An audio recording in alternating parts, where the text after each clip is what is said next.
দেখুন, প্রতি মুহূর্তের গুরুত্বপূর্ণ খবর আপনাদের সামনে তুলে ধরতে আমরা দায়বদ্ধ বলি। এবার যে খবরের দিকে নজর রাখবো, জানি আমরা লাগাতার খবর করে চলেছি, তা হলো জঙ্গি অনুপ্রবেশ এবং এই জঙ্গি কি আপডেট রয়েছে, সাব শেখের কি আপডেট রয়েছে।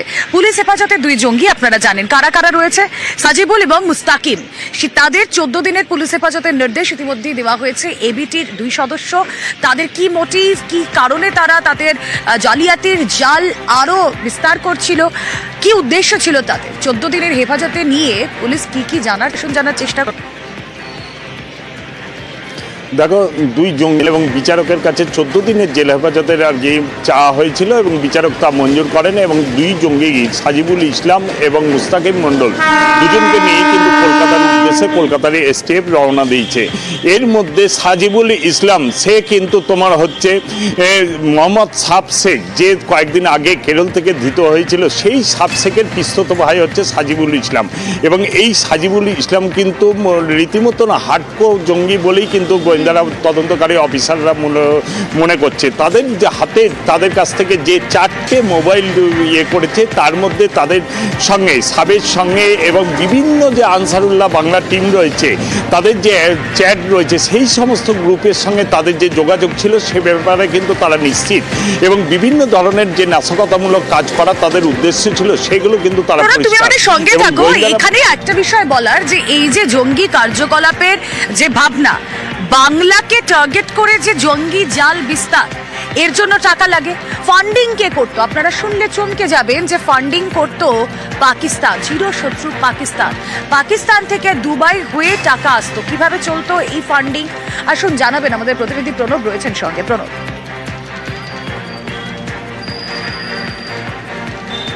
দেখো, এই সাজিবুল কিন্তু দুবাই গিয়েছিল। দুবাই গিয়ে সে তার অ্যাকাউন্টে কয়েক লক্ষ টাকা ঢুকেছিল এবং সেই টাকা সে কোথা থেকে এসেছিল না, পাকিস্তান থেকে। তা কিন্তু তদন্তকারীরা মনে করছেন, সেই প্রমাণ পেয়েছেন। এবং এই সাজিবুল সেই টাকা বিভিন্ন বাংলায় যে সমস্ত আগ্নেয়াস্ত্র এবং বিস্ফোরক কেনার জন্য সেই টাকা ব্যবহার করার কথা ছিল। আরও একজন সেই মুস্তাকিমও কিন্তু তার রীতিমতন জঙ্গি প্রশিক্ষণ নিয়েছে। এবং এখানে যে খারিজি মাদ্রাসা বিভিন্ন জায়গাতে, শুধুমাত্র মুর্শিদাবাদ নয়, আশেপাশের জেলাগুলোতে যে সমস্ত খারিজি মাদ্রাসা, সেই সমস্ত খারিজি মাদ্রাসা পরিচালনা করা ছিল তার, কিন্তু তার ওপর সেই দায়িত্ব দেয়া হয়েছিল। এবং ইতিমধ্যেই হরিয়ারপাড়া থেকে যে 2 জন জঙ্গিকে গ্রেপ্তার করেছে, সেই 2 জন জঙ্গির মধ্যে এক জঙ্গির তোমার একটি খারিজি মাদ্রাসাও ছিল। সেই মাদ্রাসাতে কিন্তু ওই হসিনুর রহমান সাহ থেকে এই সাজিবুল এবং মুস্তাকিম এরা বিভিন্ন জন এসে কিন্তু এখানে গোপন বৈঠক হতো এবং কোথায় কোথায় কী ধরনের কার্যক্রম হবে সেই সমস্ত তথ্য কিন্তু তারা আদান প্রদান করত। এবং এদেরকে যে নিজেদের হেফাজতে নিয়েছে এসটিএফ, বাংলার কলকাতার এসটিএফ, তাদের কাছ থেকে আরো প্রচুর তথ্য পাওয়া যাবে বলে কিন্তু আমাদেরও নজর থাক।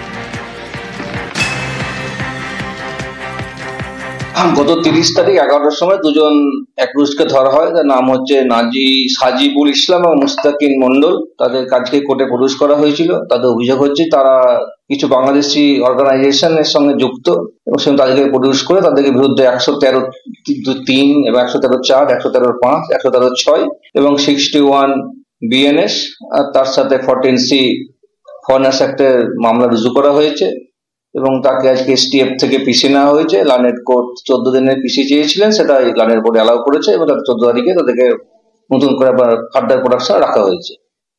এর পাশাপাশি আরো একটা গুরুত্বপূর্ণ খবর দিই, হাবড়ায় 3 বাংলাদেশি পুলিশের জালে তাদেরকে গ্রেপ্তার করা হয়েছে।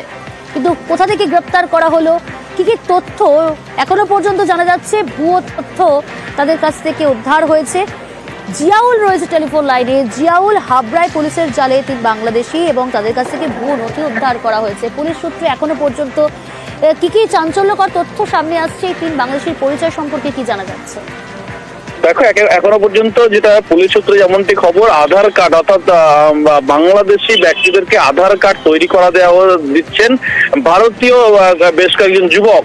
এবং সেই অভিযোগে এখনো পর্যন্ত 3 জন বাংলাদেশি সহ বেশ কয়েকটি আধার কার্ড তাদের কাছ থেকে উদ্ধার হয়েছে এবং এই অভিযুক্ত অর্থাৎ যারা এই ভারতীয় যাদের আধার কার্ড করতে সাহায্য করেছিল এমন 3 জনকে কিন্তু ইতিমধ্যেই হাবড়া থানার পুলিশ গ্রেফতার করেছে এবং তাদের জিজ্ঞাসাবাদ করার পরেও কিন্তু বেশ কয়েকটি আধার কার্ড যারা বাংলাদেশি যারা ভারতে এসে আধার কার্ড পাসপোর্ট সহ একাধিক জাল নথি তৈরি করেছিল এবং সেই নথি তৈরি করতে পুরোটাই সাহায্য করেছিল 3 ভারতীয় যুবক বলে এখনো পর্যন্ত পুলিশ সূত্রে খবর বেশ কয়েকটি আধার কার্ড সহ 3 জন বাংলাদেশি তাদেরকে একেবারে বাংলাদেশের এলাকায় বরিশালের বাসিন্দা ফলে 3 জনকে ইতিমধ্যে পুলিশ গ্রেফতার করেছে তাদের জিজ্ঞাসাবাদ চলছে এবং তো জিজ্ঞাসাবাদ করার পরে এখনো পর্যন্ত যে পুলিশ সূত্রে যেমনটি খবর যে আরো বেশ কয়েকজন আধার কার্ড করে তারা বিভিন্ন রাজ্যের বিভিন্ন প্রান্তে গেছেন তাদেরও খোঁজ চলছে ইতিমধ্যে কিন্তু এখনো পর্যন্ত সাহায্য করা ভারতীয় 3 জন এবং 3 জন বাংলাদেশি গ্রেফতার করেছে হাবড়া।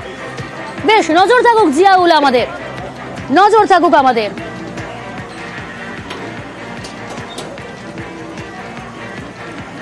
চিন্ময় কৃষ্ণ দাসের আইনজীবীর সঙ্গে সাক্ষাৎ কুণাল ঘোষের। বারাকপুরের রবীন্দ্র ঘোষ এবং কুণাল ঘোষের সাক্ষাৎ আরো ডিটেল জানাবে অরুণ, রয়েছে আমার সঙ্গে। অরুণ, হ্যাঁ দেখো, কুণাল ঘোষ কিন্তু আজকে রবীন্দ্র ঘোষের বাড়িতে তিনি আসেন এবং রবীন্দ্রনাথ ঘোষ তিনি কিন্তু ফোন করেছিলেন যে তিনি মুখ্যমন্ত্রীর সঙ্গে একটু কথা বলতে চান। সেই ব্যাপারে কুণাল ঘোষ তার বাড়িতে আসেন এবং তার স্বাস্থ্য সম্পর্কে খোঁজ নেন, কারণ আগামী 2 তারিখ কিন্তু রবীন্দ্র ঘোষের কিন্তু বাংলাদেশ ফিরে যাওয়ার কথা ছিল, কিন্তু শারীরিক কারণে তিনি এখন আপাতত যেতে পারছেন না। সেই বিষয়ে তিনি খোঁজ খবর নেন এবং তার কিছু আর্জি আছে যে বাংলাদেশে যে সংখ্যালঘুদের উপরে যে অত্যাচার করছে সেই বিষয়ে তিনি মুখ্যমন্ত্রীর সঙ্গে কথা বলতে চান, এমনটাই জানান কুণাল ঘোষকে। কুণাল ঘোষ বলেছেন আমি বিষয়টা দেখছি এবং বিষয়টা জানানো হবে, তারপর তিনি কখন দেখা করবেন বা কিভাবে দেখা করবেন সেটা পরবর্তী ক্ষেত্রে বিচার করা হবে।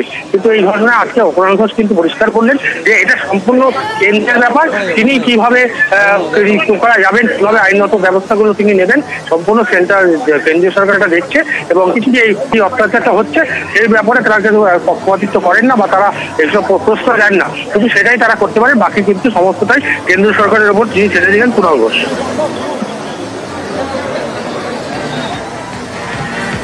বেশ,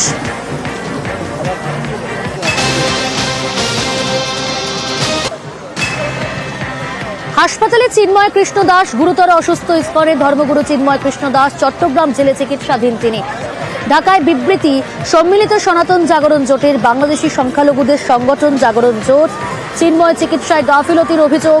নববর্ষে বাংলাদেশে চিন্ময় কৃষ্ণ দাসের জন্য প্রার্থনা এবং দেশের সব ধর্মস্থানে চিন্ময় কৃষ্ণ দাসের জন্য পুজো পাঠ।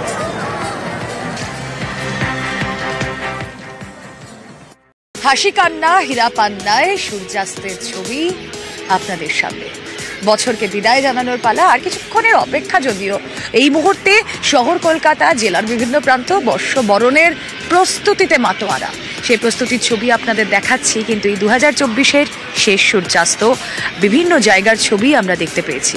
কলকাতার ছবির পাশাপাশি রয়েছে রাজধানী দিল্লি, রয়েছে পুরীর ছবি। সূর্যাস্তের ছবি আপনাদের সামনে নিউজ 18 বাংলায়।